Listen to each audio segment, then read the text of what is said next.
Hey everybody, welcome to the channel. My name is Alex and this is my first book haul. So let's get into it with The Poppy War by R.F. Kuang. So this one I am actually currently reading. I just started a couple minutes ago. I'm on page 8, so not very far into it. But this is book 1 of the Poppy War trilogy, with the Dragon Republic already out and Burning God coming out later this year.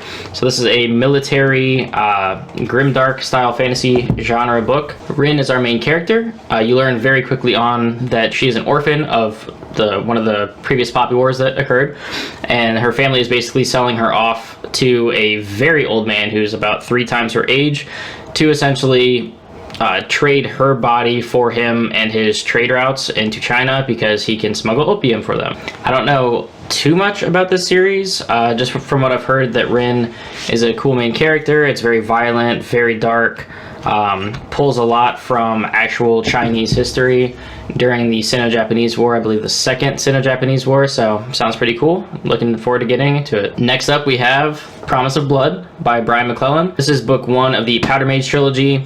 Again, I don't know a whole lot to this one because I am just getting back into fantasy as of a couple months ago.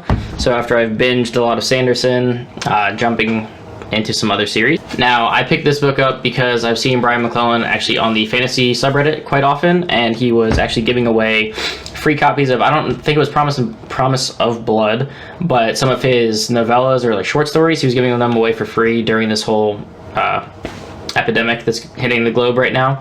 So I was like, all right, super cool. I'm gonna go ahead and pick up Promise of Blood on paperback because that's how I buy most of my books. All I really understand about this story is that a powder mage essentially ingests gunpowder and gets powers. So it kind of reminded me of Mistborn a little bit and Allomancy. So that drew me in immediately because I do love Mistborn.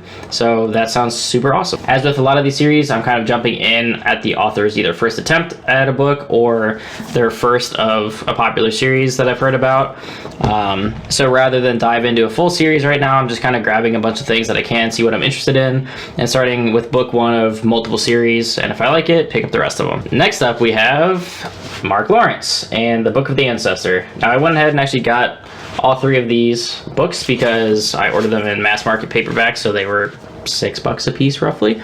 And after Book Depository finally got me all these books when they sent them in 1, 2, 3, 4, 5 different shipments when I ordered them all at once, they are all finally here, so now I can talk about it. Again, I don't know too much about the first book, Red Sister. I know our main character Nona is basically going to be raised as an kind of assassin, warrior nun. Another very violent, pretty interesting and grim. I don't know if it's grimdark or not, but it sounds pretty grim. But looking forward to this one as well. And they're not too long. I believe Red Sister's the longest at like 450 pages.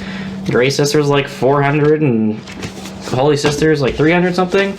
So I think it would only take a couple of weeks to get through these. So definitely looking forward to that series. And finally, we have the biggest book of this haul, which is The Shadow of What Was Lost by James Islington. Hope I said that right. Cool.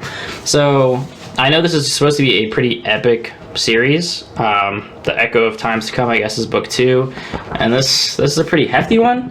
I hear a lot of parallels to the world building of Sanderson and Robert Jordan with this one. Even right there on the cover it says, "Love the Wheel of Time. This is about to become your new favorite series."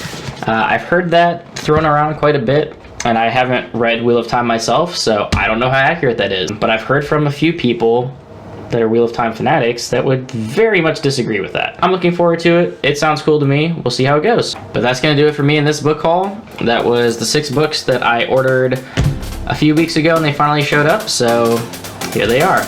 But until next time, guys, keep on reading.